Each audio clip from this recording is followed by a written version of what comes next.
그러니까 신약 한 번, 구약 한 번. 그래서 이번에 이제 잠언에 왔거든요.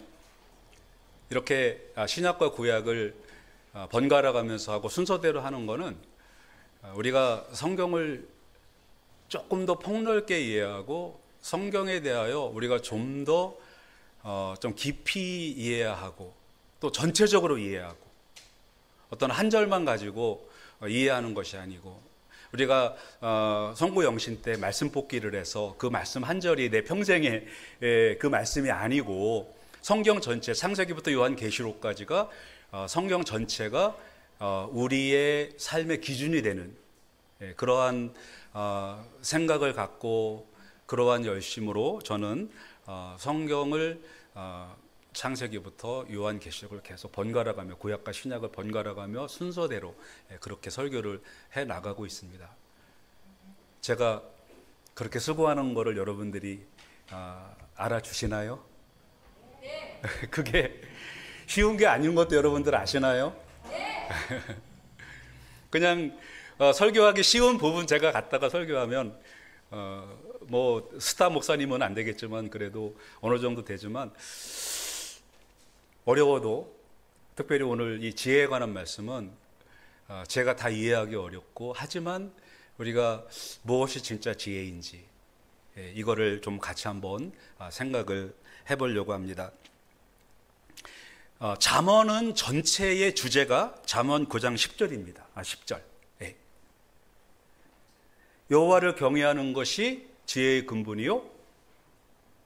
그 다음에 거룩하신 자를 아는 것이 명철이니라.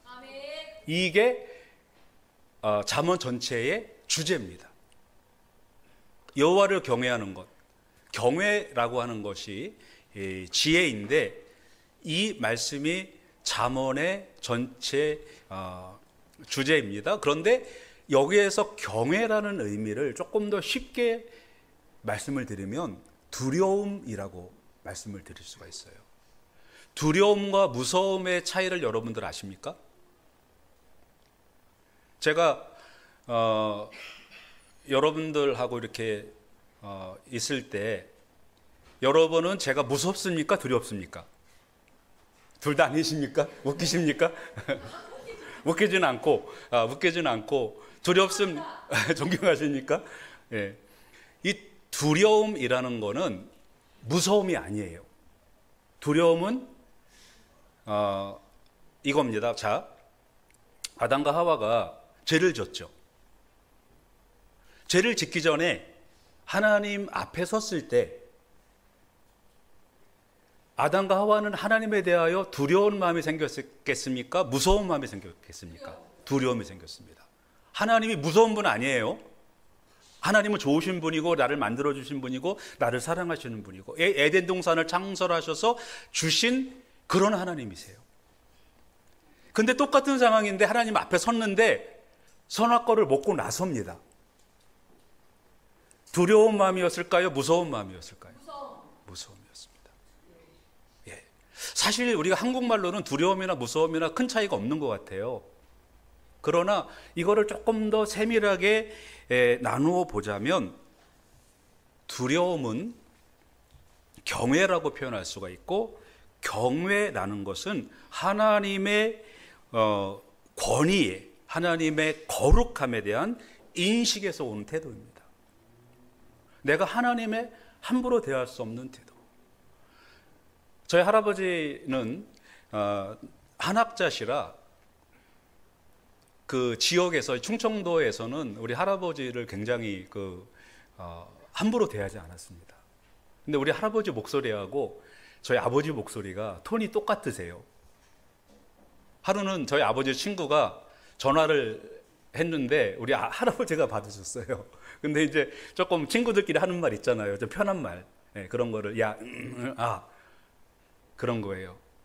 그러니까 우리 할아버지가 저희 아버지 이 성함 불러 죄송합니다. 나 운이 애비요.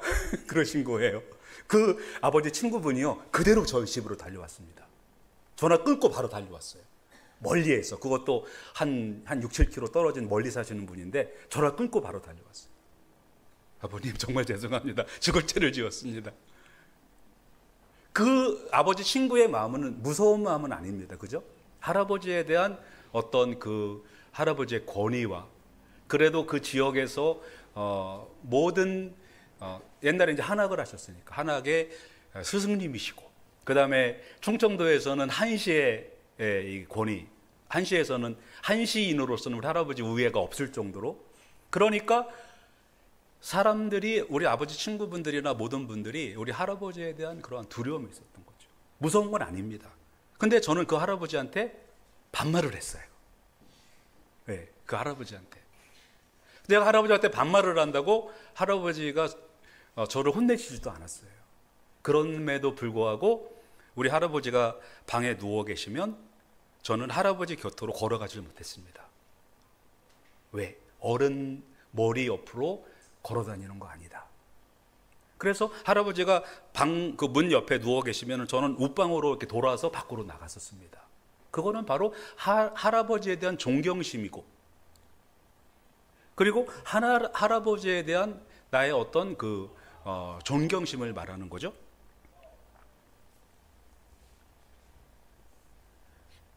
하나님에 대한 경외심이라는 것, 하나님에 대한 두려움이라는 것은 하나님의 그 거룩과 하나님의 그 권위에 내가 순복하는 것을 말하는 겁니다. 그래서 나는 하나님에 대하여 함부로 할 수 없는 거예요. 하나님은 사랑이시고 그 아들을 보내실 만큼 우리를 사랑하시지만 하나님은 그런 우리의 경외의 대상이 된다는 것입니다. 이 경외라는 것은 마치 우리가 살아가는 데 있어서 GPS와 같은 겁니다. 이 하나님에 대한 경외가 우리가 사라질 때 우리의 신앙생활은 엉뚱한 데로 가는 거예요. 내 마음대로 하는 겁니다. 그러나 하나님에 대한 경외감이 우리 앞에 있을 때 우리는 모든 삶을 살아갈 때 한 번 더 생각을 하게 됩니다. 이게 하나님 뜻에 맞는 건가? 이거 살아도 되는 건가? 이렇게 해도 되는 건가? 이런 말을 해도 되는 건가? 이런 생각을 해도 되는 건가? 그래서 우리의 신앙생활의 시작은 하나님에 대한 어떤 그 두려움이 생긴 다음에 하나님은 살아계시고 하나님이 역사하시는 분이구나 이런 마음이 생겼을 때 우리의 신앙생활이 시작이 되는 것이기 때문에 하나님을 여호와를 경외하는 것이 지혜의 근본이라고 그렇게 말씀을 하고 있는 것입니다. 자, 오늘 말씀 가운데서 우리는 세 가지로 지혜로운 사람에 대한 말씀을 생각을 해보려고 합니다. 첫 번째는 지혜로운 사람은 책망을 기회로 삼는 사람들입니다. 자, 거만한 자를 책망하지 말라. 그가 너를 미워할까 두려우니라. 지혜로운 자를 책망하라. 그가 너를 사랑하리라. 자, 여기 보면 거만한 자를 책망하지 말라. 그가 너를 미워할까 두려움이라. 이 거만한 자는 어떤 그 뭐 행동거지나 이런 거를 말하는 건 아닙니다. 이 거만한 사람은 자기 중심적인 사람을 말합니다. 그러니까 자기가 기준인 거예요. 하나님이 기준이 아니고 자기가 기준인 사람이에요. 그런 사람은 자기 중심적이기 때문에 모든 판단 기준이 자기입니다. 그래서 자기의 부족함을 인정하지 않고 모든 것을 자기 뜻대로 그렇게 하는 사람이죠. 반면에 지혜로운 사람은 책망을 감사히 받는 사람입니다. 저에게 여러분들이 무슨 이야기를 했을 때 제가 버럭 화를 내면서 어떻게 담임 목사한테 그런 말씀을 하십니까? 이게 아니고 그래요? 어떤 부분에서 그렇죠. 제가 그 생각을 미처 못했으니 정말 감사합니다. 제가 그 부분에 대해서는 교정하고 고치도록 그렇게 노력을 하겠습니다. 오히려 지혜로운 사람은 책망을 감사함으로 받는 거죠. 그래서 잠언 27장 6절에 친구의 책망은 충성에서 말미암은 것이라 이런 말씀이 있어요. 친구의 책망은 충성입니다. 그러니까 여러분들이 저에게 친구로서 책망하는 것은 그거는 저를 끌어내리려고 하는 것이 아니라 저를 높여주려고 하는 그런 행위인 것입니다. 책망은 아프죠. 우리 애들한테 책망하면 요즘에는 차라리 안 하는 게 나아요. 애들 얘기해봤자 별로 도움이 안 돼요. 여러분들 책망하지 마세요. 애들한테 그냥 잘했다고 해주세요. 근데 책망을 받는 건 아픕니다. 그러나 지혜로운 사람은요, 그 책망을 들을 때 그거를 마음에 담아둡니다. 그래서 성공하는 젊은이들은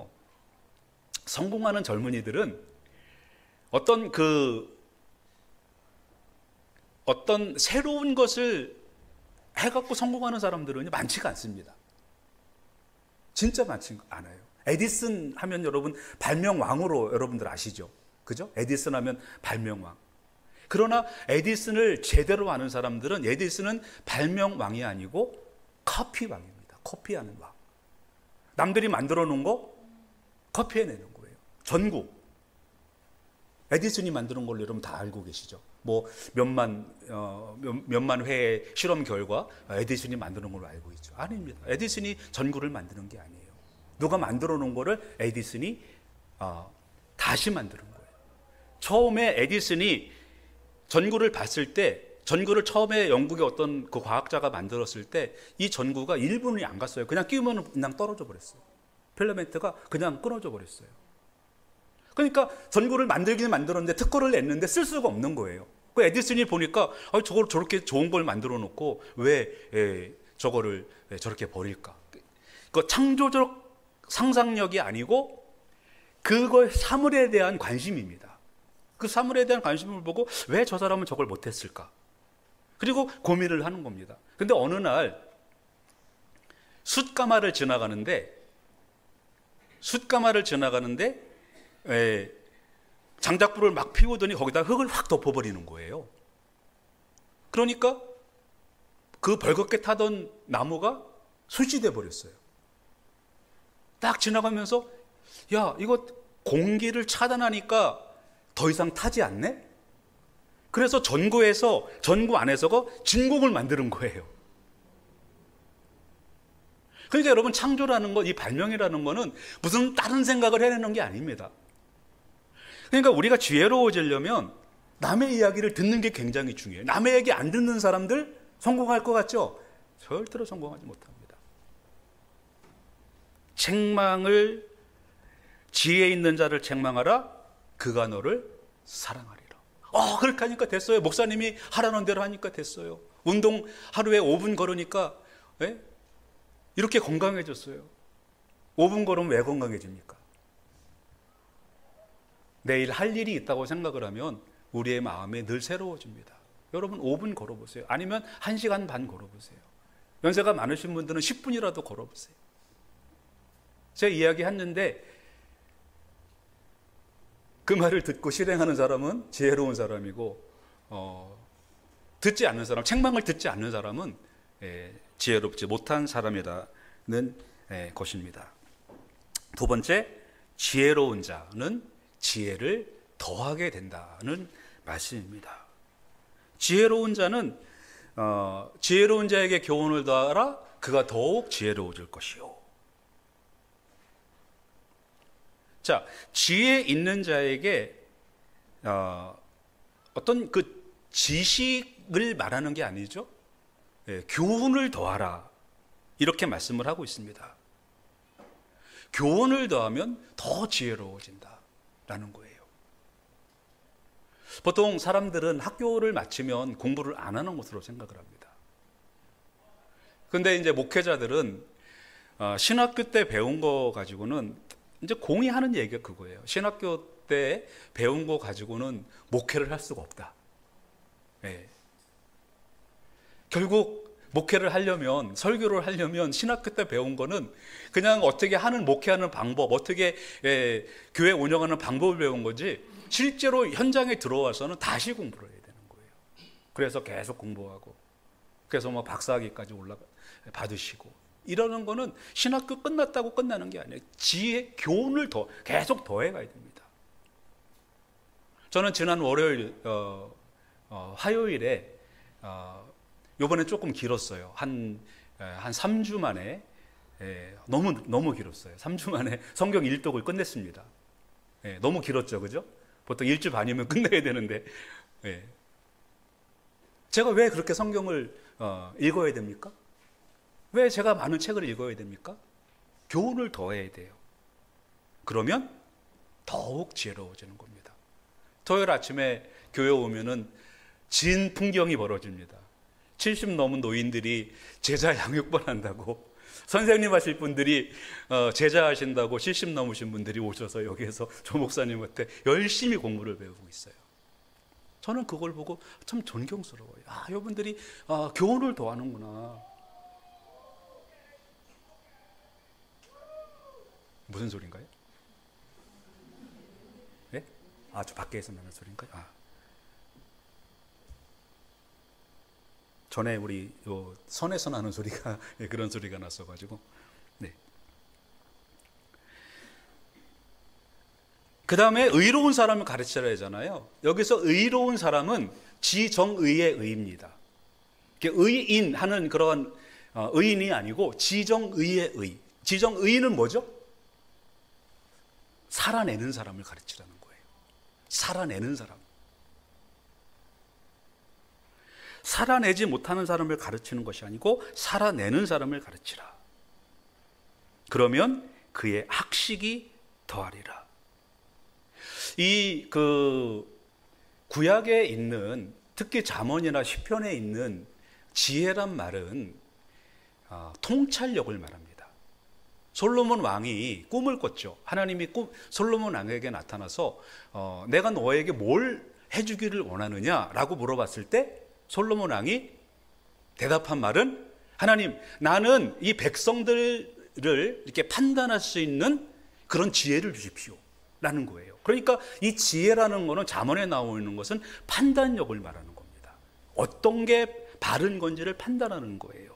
그래서 여기에서 의로운 사람을 가르치라, 그의 학식이 더하리라 라는 거는, 이 학식은 내가 어떤 지식이 내 머릿속에 쌓인다 그런 말이 아니에요. 학식이 더한다라는 것은 내가 통찰력을 갖게 된다 그런 말입니다. 이거를 했을 때, 이 일이 나에게 왔을 때 이걸 해야 되느냐 말아야 되느냐, 이걸 결정을 내려야 될 때 이거를 해야 되느냐 말아야 되느냐라는 거예요. 끊임없이 결정을 내려야 되고 끊임없이 나는 뭔가를 선택하면서 살아가야 됩니다. 제가 며칠 전에 저희 아내에게 저는 이렇게 저희 아내에게 화를 내거나 그런 사람이 아니고 말을 안 하는 그런 사람이거든요. 근데 무슨 트러블이 생기면 말을 안 해요. 그냥 이틀이고, 어떤 때는 일주일도 말을 안 하고 가만히 있어요. 얼마나 힘들겠습니까, 저희 아내가. 근데 제가 지난 몇 주 전에 그냥 턱 나온 말이, 그럼 당신이 목해. 그러니까 그런 너무 살벌한 말을 저희 아내에게 해버리고 말았죠. 그리고 얼마나 후회했는지, 아직도 제가 사과를 안 했습니다. 저는 좀 사람이 성격이 좀 못돼가지고. 근데 지혜로운 사람 같으면 그 말을 해야 될지 안 해야 될지를 판단할 줄 알아요. 통찰력이 있어요. 근데 저는 그만큼 지혜롭지가 못해가지고 정말 제 평생에 처음으로 저렇게 그런 못된 말을 처음은 아니지만 여러 차례 했지만 그런 충격적인 말은 제가 처음으로 하고 말았는데, 그렇습니다. 이 목회자는 통찰력, 판단력 굉장히 중요합니다. 근데 그 목회자에게만 그런 게 아니고 여러분들도 마찬가지예요. 여기서 학식이 더하리라 라는 그러한 그 말씀은 우리가 이제 배움에 대한 열린 자세를 갖는 것을 말하는 거죠. 그래서 많은 것을 그리고 배우고 나서 그 다음에 이제 평가를, 판단을 내릴 때 그 학식이 나에게 생활로 드러나는 겁니다. 그러니까 여러분, 우리는 정말 평생 동안에 계속 판단을 하면서 살아가야 돼요. 근데 우리가 그 판단을 할 때 이 의로운 사람들은 바로 이 학식이 더해지면서 정확한 판단을 내릴 수가 있게 되는 것입니다. 그리고 오늘 세 번째 말씀은, 지혜로운 사람은 여호와를 경외하는 사람, 하나님을 경외하는 사람이라 했습니다. 여호와를 경외하는 것이 지혜의 근본이라고 했죠. 지혜의 근본. 그러니까 지혜라는 근본인데 왜 여호와를 경외하는 것이 지혜의 근본일까라는 거죠. 하나님은 우리가 그렇게 함부로 평가할 수 있는 그런 대상이 아니라는 겁니다. 어떤 무신론자가 막 불평을 합니다. 하늘에 대고. 왜 세상이 이러냐고. 근데 저는 그 책을 보면서 이 무신론자 바보 아니야? 왜? 신이 없다면 왜 하늘에 대고 왜 이런 불평을 하는 거야? 그러니까 무신론자는 신을 믿지 않는 사람이 아니고 신을 싫어하는 사람이에요. 왜? 자기 뜻대로 안 되기 때문에 그런 거예요. 진화론자들 여러분 보시면은요, 진화론자들은요, 그 사람들이 기도를 더 많이 하는 거 여러분 아십니까? 진화론자들이 다 기도를 많이 해요. 그 나폴레옹 힐이라는 성공학자가 있는데 그는 스스로가 자기는 진화론자라 그럽니다. 그런데 기도하라 그래요. 그 사람 책을 읽어보면 그 사람의 기도의 대상은 무한지성입니다. 이 무한지성은 이 우주를 말하는 거예요. 이 우주는 무한의 보고라는 거예요. 그래서 이 무한지성에 기도를 하라는 거예요. 그러면 에테르라는, 이 에테르는 이 우주를 싸고 있는 거죠. 근데 이 사람이 성경을 그대로 갖다 베꼈네. 무한지성은 하나님이시고 에테르는 성령님이신, 그대로 베껴가는 거예요. 그러니까 진화론자들도 하는 이야기가 기도는 과학이라는 거죠. 네. 기도가 과학이라는 것을 증명할 날이 얼마 남지 않았다는 거예요. 그러니까 여러분, 하나님을 경외하는 사람은 하나님의 존재, 하나님의 위엄과 하나님의 권능에 대한 두려움을 갖고 있습니다. 무신론자들도 진화론자들도 기도하고 있잖아요. 근데 우리는 하나님이 계시다고 믿는 사람인데 그거를 안 하면 안 되겠죠. 하나님을 경외하는 사람은 하나님에 대한 두려움을 갖고 있는 사람이에요. 이웃집 아저씨 정도로 생각하지 않는다는 것입니다. 하나님을 경외하는 사람은 하나님을 사랑으로 인정하는 사람입니다. 아들을 주실 만큼 사랑하시는구나. 내가 뭔데 아들을 줄 만큼 사랑하지? 그 김용희 선교사님 설교를 들어보면 이분은 요한복음 3장 16절 그거 하나면 다래요. 하나님이 세상을 이처럼 사랑하사 독생자를 주셨으니. 내가 뭔데 나를 사랑해서 하나님이 독생자를 주셔? 아들을 주시는 하나님의 사랑? 그러면 우리는 하나님을 경외할 수밖에 없다는 것입니다.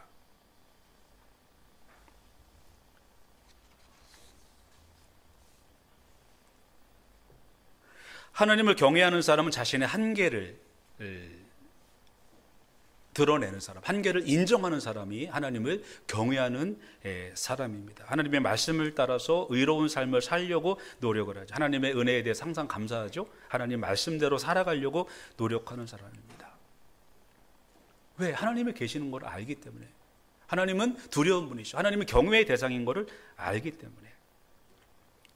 제가 어제 교회를 오면서 아침에 저희 딸한테 성경 암송을 했습니다. 야, 딸아, 또 한 번 아빠가 암송할 테니까 들어봐. The fear of God, the fear of the Lord is the beginning of wisdom, and knowledge of the Holy One is understanding.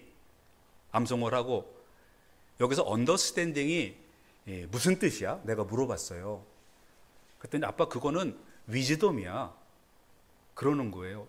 야, 뭐 언더스탠딩이 위즈덤이야. 언더스탠딩은 우리가 이해하는 걸로 생각을 하잖아요. 근데 영어로 들으니까 그러는 언더스탠딩은 위즈덤이라는 겁니다. 한국말로 그래서 그걸 언더스탠딩을 명철이라고 번역을 해놓은 거예요. 명철.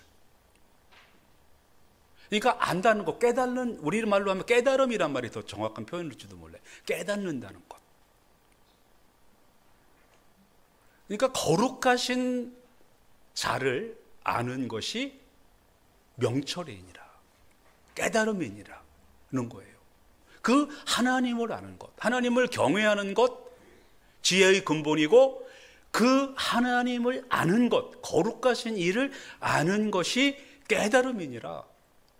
그 하나님을 알 때 우리가 세상의 이치에 대해서 깨닫게 되는 거예요.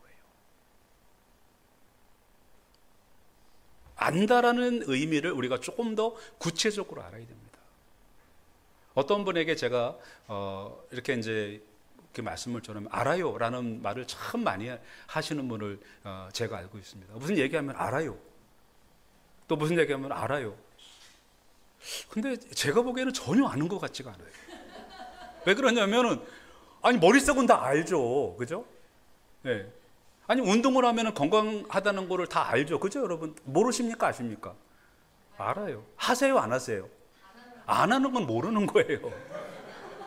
안 하면 모르는 겁니다. 여기에서 이 명철이라는 깨달음이라는 거는 아 그거구나, 해야 되는 거구나, 하자 그거예요. 하자. 아까 의로운 사람을 가르치라 그의 학식이 더하리라. 가르치면은 여기서 의로운 사람은 행동하는 사람이거든요. 마찬가지입니다. 행동하는 사람을 말하는 거예요. 누가 이제 제가 설교 시간에 누구 개인을 옆에 앉아 계신 분을 놓고 이야기는 잘 안 하는데 우리 정 장로님하고 저기 우리 학생부실에 들어가 가지고 아 여기가 좀 좁아요. 그 며칠 있으니까 뜯고 계시더라고요. 그거를 아 여기 좁구나, 뜯어야죠. 새로 여러분 가보시면 보시지만은 거기 이제 아마 거기 서로 차지하려고 할 것 같아요. 피아노도 갖다 놓고 알면 그게 명철이라는 말입니다. 명철이라는 거는 아까 말한 그 교훈, 학식 이런 거를 말하는 건데 그것은 통찰력이고 그것을 하는 사람은 그거를 통하여 움직이는 사람을 말하는 겁니다. 그래서 우리는 하나님을 믿고 나갈 때, 하나님을 정말 지혜로운 사람으로 믿을 때는 하나님을 경외하고 하나님을 아는 그러한 믿음을 가져야 되는 것입니다. 그렇다고 그러면 우리가 어떤 그런 영적인 지혜만을 갖냐라는 거죠. 우리가 세상에서 정말 지혜로운 사람은 균형 잡힌 사람입니다. 균형 잡힌 생활을 하는 사람이에요. 영적인 생활과 세상적인 삶을 정말 같이 잘 공유할 수 있는 사람이에요. 그럼 어떤 분은 이런 생각을 하실 줄 모르죠. 아, 잘 됐다. 그러면은 이게 균형이 잡혀야 되니까 52주 중에 26주는 가족과 함께 놀러 다니고 그리고 26주는 열심히 교회 와서 예배하고 찬양을 해야 되겠다. 근데 여러분 그거 잘못된 적용입니다. 균형이라는 건 뭐냐면 100을 말하는 거예요. 일주일 동안 6일은 가정과 직장과 이거를 100을 쓰는 겁니다. 100을 완전히 쓰는 거예요. 가족을 위해서 주일에 교회 간다고 말도 꺼내지 못하게 그냥 열심히 가족을 위해서, 가정을 위해서 열심히 사는 거예요. 그래서 주일에 교회 갑시다 그러면 아유 가야죠. 무슨 말씀이세요? 이렇게 말이 나와야 돼요. 그리고 주일에는 100을 써야 됩니다. 교회에서. 균형 잡히니까 가가지고서 가족들하고 또 어디 낚시도 가야 되고 해야죠. 균형 잡힌 신앙생활 해야 되니까. 균형이라는 건 그런 균형이 아니에요. 제가 대전에 있을 때 청년들한테 결혼도 안 했을 때 결혼 건축가라는 책을 읽고 결혼도 안 했을 때 주제넘게 결혼에 대한 그런 강의를 제가 한번 한 적이 있어요. 뭐 알지도 못하면서 책을 그냥 읽어준 거죠. 그때 제가 했던 것 중에 결혼을 건축하는 건데 반쪽과 반쪽이 만나서 이렇게 그 한쪽이 되는 거다. 이제 그런 이야기를 하면서 완전한 사람이 만나는 것이 아니고 반과 반이 만나서 100이 되는 거다라는 그런 이야기를 했어요. 결혼 생활은 절대로 완벽한 사람 100과 100이 만나는 게 아니에요. 그런데 신앙생활을, 우리의 이런 신앙생활은요 100과 100이 만나야 되는 생활입니다.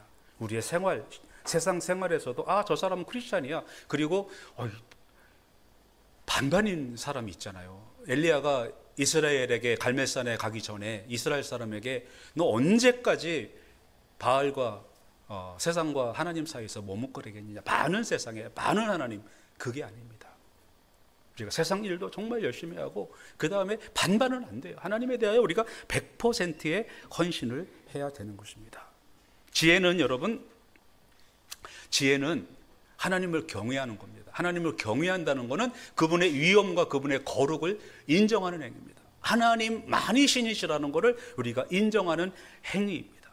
바로 그게 지혜예요. 그러면 우리는 거룩하신 자를 아는 것이 명철이니라. 그럼 명철이라는 것은 뭐냐면 우리가 단지 지적 이해가 아닙니다. 그거를 살아내는 사람을 명철한 사람이라고 하는 것입니다. 그러면 하나님께서 그와 함께 하시고 그를 통하여 놀라운 역사를 이루어 내시는 겁니다. 판단력. 지혜로운 판단을 내리시기 바랍니다. 우리가 지금 무슨 일을 해야 될지, 지금 이 세상에서 가장 중요한 게 무엇인지, 하나님을 경외하고 바른 판단을 가지시는 여러분들 되시기를 주님의 이름으로 축원합니다. 기도하시겠습니다. 하나님, 오늘은 우리가 하나님을 경외하는 것이 지혜의 근본이며 거룩하신 일을 아는 것이 명철이라는 말씀을 생각해 보았습니다. 우리가 세상을 살아가면서 세상과 하나님 사이에서 항상 머뭇거리고 있습니다. 그러나 주님, 우리가 세상도 아니고 하나님도 아닌 그러한 중간 상태가 아닌 세상도 열심히 100%로 살아내고 그 다음에 주님을 위해서도 우리가 100으로 살아내는 우리의 지혜로운 성도들이 될 수 있도록 하나님 함께하여 주시옵소서. 그리고 우리가 하나님을 경외하는 그러한 마음을 갖게 하시고 그것이 지혜의 근본임을 고백하면서 하나님을 경외하는 성도로서 하나님과 함께하는 우리 모두가 되게 하여 주시옵소서. 예수님 이름으로 기도드립니다. 아멘.